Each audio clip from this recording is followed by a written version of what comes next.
My girlfriend cheated and wouldn't let me break up.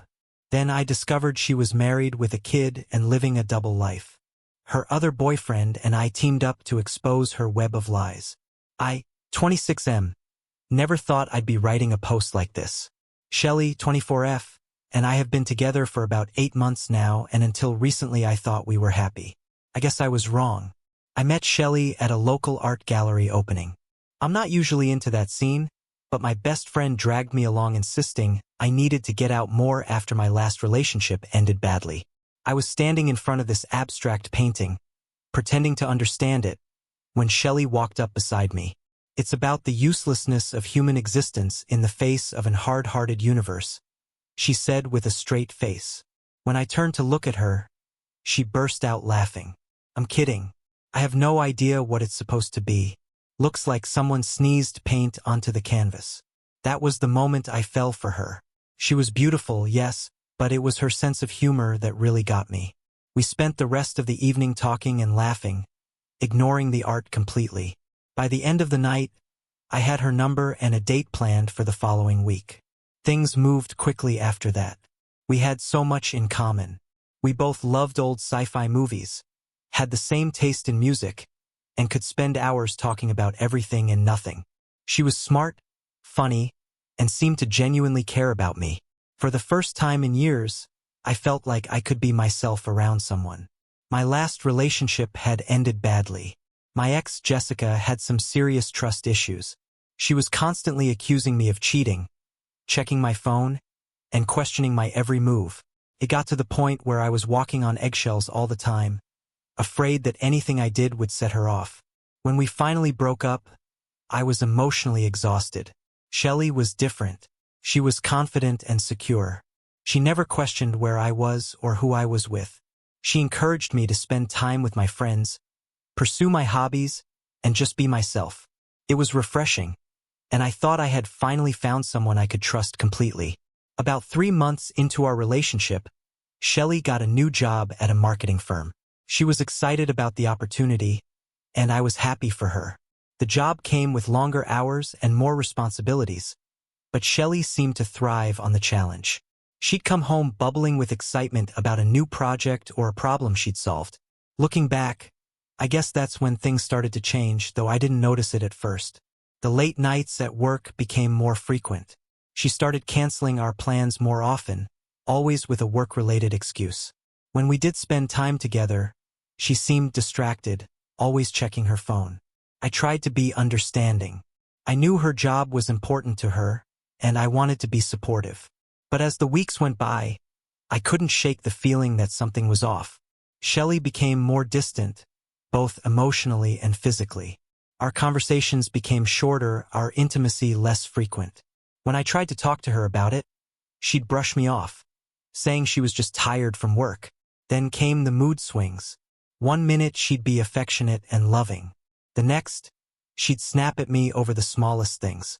It was like walking through a minefield. I never knew what would set her off. I started to doubt myself. Was I being too needy? Was I imagining things? I thought about my ex, Jessica, and how her unfounded accusations had poisoned our relationship. I didn't want to make the same mistake with Shelly, so I kept my concerns to myself, hoping things would get better. But they didn't. If anything, Shelly became even more distant. She started going out more with her work friends, always coming home late and smelling of alcohol. When I asked about her nights out, she'd give vague answers and change the subject. The final straw came last week. Shelly had told me she had to work late, so I decided to surprise her with dinner at her office. I picked up food from her favorite Thai place and headed to her workplace. But when I got there, the security guard told me Shelly had left hours ago. My heart sank. I tried calling her, but it went straight to voicemail. I drove home in a daze, my mind racing with possibilities, none of them good. When I got home, Shelly wasn't there. She didn't come home until well after midnight. When she walked in, I was sitting on the couch, the cold, uneaten Thai food on the coffee table in front of me. She froze when she saw me, her eyes darting from me to the food and back. "We need to talk," I said. First, she tried to play it off. She claimed she had gone for drinks with coworkers and lost track of time. But I wasn't buying it. I told her about going to her office, about how I knew she had lied about working late. That's when she broke down. Through her tears, she admitted that she had cheated on me. But even then, she tried to minimize it.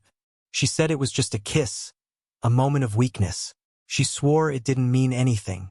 But I could see in her eyes that there was more to the story. I pressed her for details, and slowly, painfully, the truth came out. It wasn't just a kiss. It wasn't just one time. She had been in a full-blown relationship with a coworker for the past 2 weeks. I felt like I had been punched in the gut. All those late nights, all those canceled plans, all those times she was distant or irritable. It was all because of him. I thought about all the times I had doubted myself, all the times I had pushed aside my concerns because I didn't want to be like my ex. I felt like a fool. I told Shelley it was over. I couldn't trust her anymore. And without trust, we had nothing. That's when things took a turn I never expected. Shelley started crying hysterically. She grabbed my arm, begging me not to leave. She said she loved me, that the other guy meant nothing, that she would do anything to make it right. When I tried to leave, she blocked the door. She pulled on my shirt, leaving me with scratches and bruises. I finally managed to get out of there, but it didn't end. She started calling and texting nonstop. When I blocked her number, she started calling my mom. When we blocked that number too, she showed up at my door. It's been a week, and she won't stop. She alternates between begging for another chance and threatening to hurt herself if I don't take her back. I'm exhausted and scared. I don't know what to do. I know I need to end this relationship, but I don't know how. How do I make her understand that it's over? How do I get her to leave me alone? I feel trapped and helpless. I never thought I'd be in this situation. I always prided myself on being a good judge of character, but now I'm questioning everything. Was any of it real? Were there signs I missed? How could I have been so blind? I'm angry, hurt, and confused. Part of me still loves her, or at least the person I thought she was. But I know I can't stay with her. I deserve better than this. I just don't know how to make her see that it's over. Any advice would be appreciated. How do I get out of this situation? How do I move on? Update 1. First of all, I want to thank everyone who responded to my original post. Your support and advice meant more to me than I can express. Unfortunately, things have taken a turn for the worse, and I find myself needing your help once again. After my last post, I tried to follow the advice many of you gave me. I sent Shelley a clear, firm message stating that our relationship was over and that I didn't want any further contact with her. I blocked her on all social media platforms and asked my friends and family to do the same. I thought that would be the end of it. I was wrong. The day after I sent that message, I came home from work to find Shelley sitting on the steps of my apartment building. She was huddled in a jacket I had given her months ago, her eyes red and puffy from crying. She'd been there for hours, waiting for me. When she saw me, she stood up, her whole body shaking. "Please," she said, her voice barely above a whisper. "Please just talk to me." I tried to stay calm. I told her again that it was over, that she needed to leave, but she refused to budge. She said she wouldn't go until I agreed to hear her out. Not wanting to cause a scene in front of my neighbors, I reluctantly agreed to a short conversation. That was my first mistake. Once inside my apartment, Shelley's demeanor changed completely. The tears dried up, replaced by a cold anger I had never seen before. She started pacing around my living room, her eyes darting around as if seeing the place for the first time. "So this is it," she said, her voice dripping with contempt. "This is what you're choosing over me? This pathetic little life?" I was taken aback. This wasn't the Shelley I knew, or maybe it was, and I had just been blind to it all along. She picked up a framed photo of us from my shelf. The one taken on our trip to the beach last summer. For a moment, her expression softened as she looked at it. Then, without warning, she smashed it on the ground. The glass shattered, scattering across my hardwood floor. "You're throwing away everything we had over one little mistake," she screamed. "You never really loved me, did you? You were always looking for an excuse to leave." I tried to defend myself, to tell her that her little mistake had broken my trust completely. But she wasn't listening. She was too far gone, lost in her own narrative of victimhood. Then she pulled out her phone and showed me a series of messages. To my horror, I realized she had been texting my sister, pretending to be me. The messages made it look like I was having some kind of mental breakdown. There were texts about feeling suicidal, about wanting to hurt myself. "If you don't give our relationship another chance," Shelley said, her voice eerily calm, "I'll send more messages like these to your family, your friends, your boss. I'll tell everyone that you're unstable and dangerous. Who do you think they'll believe? Me, the devoted girlfriend trying to help you? Or you, the guy who's been acting strange and pushing everyone away?" I was stunned. This wasn't just a bad breakup anymore. This was blackmail. I managed to get her out of my apartment that night by promising to think about it. As soon as she left, I called my sister and explained everything. Thankfully, she believed me and agreed to block Shelley's number. But it didn't end there. Over the next few days, Shelley's behavior became increasingly erratic and frightening. She created fake social media accounts to harass me and my friends. She showed up at my workplace, causing a scene in the lobby that nearly cost me my job. She even contacted my ex-girlfriend from college, telling her all sorts of lies about me. The worst part was, some people believed her. A few of my friends started looking at me differently, asking if I was okay, in a way that made it clear they thought I wasn't. My boss called me into his office to express concern about my personal life affecting my work. It felt like my whole world was slowly unraveling. I've documented everything and filed a police report, but they said there's not much they can unless she physically threatens me. I'm looking into getting a restraining order, but the process is complicated and takes time. I'm scared and exhausted. I feel like I'm living in a nightmare. The woman I thought I knew and loved has turned into someone I don't recognize. I'm constantly looking over my shoulder, afraid of what she might do next. I've had to explain the situation to my boss, because Shelley's actions are starting to affect my work. Thankfully, he's been understanding, but I'm worried about my job security if this continues. My friends and family have been supportive, but I can tell they're getting tired of the drama. I don't blame them. I'm tired of it too. Some days I find myself wishing I had never met Shelley, never let her into my life. But then I remember the good times we had, and it makes everything even more confusing and painful. I don't know what to do next. How do I protect myself and the people I care about from Shelley's actions? How do I move on with my life when she seems determined to destroy it? How do I even begin to trust anyone again after this? Any advice would be greatly appreciated. I feel like I'm at the end of my rope here. Update 2. It's been a few weeks since my last update, and a lot has happened. I want to thank everyone again for their support and advice. It's been a lifeline during this nightmare. After my last post, things continued to escalate with Shelley. She kept showing up at my workplace, sending threatening messages, and trying to contact my friends and family. I was at my wit's end, constantly stressed, and looking over my shoulder. Then, something unexpected happened. I received a message from a number I didn't recognize. It was from a guy named Mike. He said he had something important to tell me about Shelley, and asked if we could meet. I was wary at first, thinking it might be another of Shelley's tricks, but something about the message seemed genuine. After some back and forth, I agreed to meet Mike in a public place. When I saw Mike, I instantly recognized him. He was the guy Shelley had cheated on me with. My first instinct was to turn around and leave, but he called out to me, his voice filled with urgency. "I know you probably hate me," he said, "but please hear me out. There's something you need to know about Shelley." Against my better judgment, I sat down to listen. What Mike told me next left me reeling. Turns out, Shelley had been lying to both of us. She told Mike that she and I had broken up months ago, that I was her crazy ex who couldn't let go. She had manipulated him just like she had manipulated me. But that wasn't all. Mike had recently discovered that Shelley was married. She had a husband and a young child in another city. Everything, her relationship with me, her affair with Mike, her job, her entire life in our city, was built on lies. Mike showed me proof, social media posts, old news articles mentioning her wedding, even a copy of her marriage certificate that he had managed to obtain. It was all there in black and white. The woman I thought I knew didn't exist.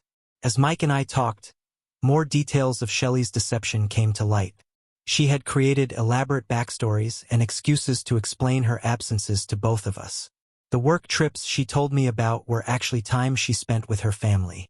The family emergencies she told Mike about were time she spent with me. I felt like the ground had disappeared from under my feet. All this time, I had been blaming myself, wondering what I had done wrong. But the truth was, Shelley was living a double life, hurting not just me and Mike, but her husband and child as well. Mike and I talked for hours, piecing together the elaborate web of lies Shelley had spun. We realized that her recent erratic behavior was likely because her carefully constructed facade was crumbling. She was desperate to maintain control. As we compared notes, we discovered that Shelley had used similar tactics on both of us.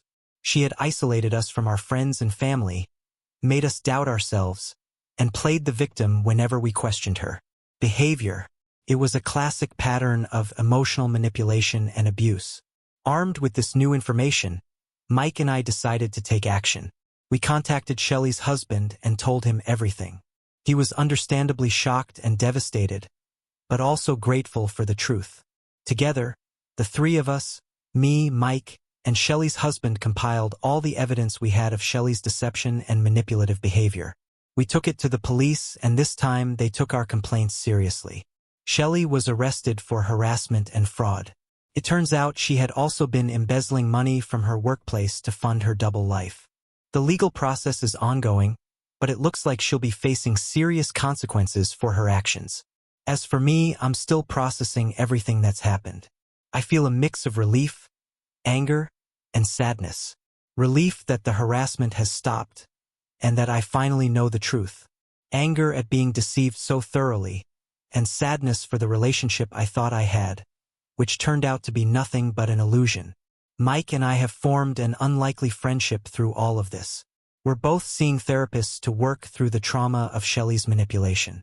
It's a long road, but for the first time in months, I feel like I can breathe again. I'm taking things one day at a time, focusing on healing and rebuilding my life. I'm grateful for the support of my friends, family, and even strangers on the internet who helped me through this ordeal. The aftermath of Shelley's deception has been challenging. I've had to explain the situation to my boss and coworkers, who have been surprisingly understanding. My job is secure, but I still feel a sense of embarrassment every time I walk into the office. My relationships with friends and family are slowly improving. Many of them feel guilty for believing Shelley's lies, but I don't blame them. She was incredibly convincing. If anything, this experience has shown me who my true friends are, the ones who stuck by me even when things got messy. Mike and I have continued to stay in touch. It's strange to think that the man I once saw as my rival has become a source of support. We've bonded over our shared experience, and it's been helpful to have someone who truly understands what I've been through. Shelley's husband Tom has also become an unexpected part of my life. He reached out to me a few weeks after Shelley's arrest, asking if we could meet. I was hesitant at first, but I agreed. Meeting Tom was surreal. Here was a man who had been married to Shelley for years, who had a child with her, and yet he knew as little about her true nature as I did. We spent hours talking, filling in the gaps in each other's stories. It was painful but also cathartic. Tom told me about the Shelley he knew, a loving wife and mother who always had an excuse for her long absences. He showed me pictures of their daughter, a beautiful little girl who has no idea that her mother is now in jail. My heart breaks for her. As for Shelley, she's awaiting trial. Her lawyer has approached both Mike and me about testifying. I'm not sure how I feel about that. Part of me wants to put this all behind me, but another part feels a responsibility to make sure she can't do this to anyone else. I've started seeing a therapist to work through everything that's happened. It's been helpful, but I still have a long way to go. I find myself second-guessing every interaction, wondering if I'm being lied to or manipulated. I know it's not healthy, but it's hard to let my guard down after everything that's happened. There are still days when I miss the Shelley I thought I knew. I'll catch myself thinking about a joke we shared or a quiet moment we had together, and for a split second, I forget that it was all based on lies. Those moments are getting less frequent, but they still hurt. I'm not ready to date again. The thought of putting myself out there, of being vulnerable with someone new, is terrifying. But I'm trying to stay hopeful. I know that not everyone is like Shelley, that there are good, honest people out there. I'm just not ready to find them yet. For now, I'm focusing on myself.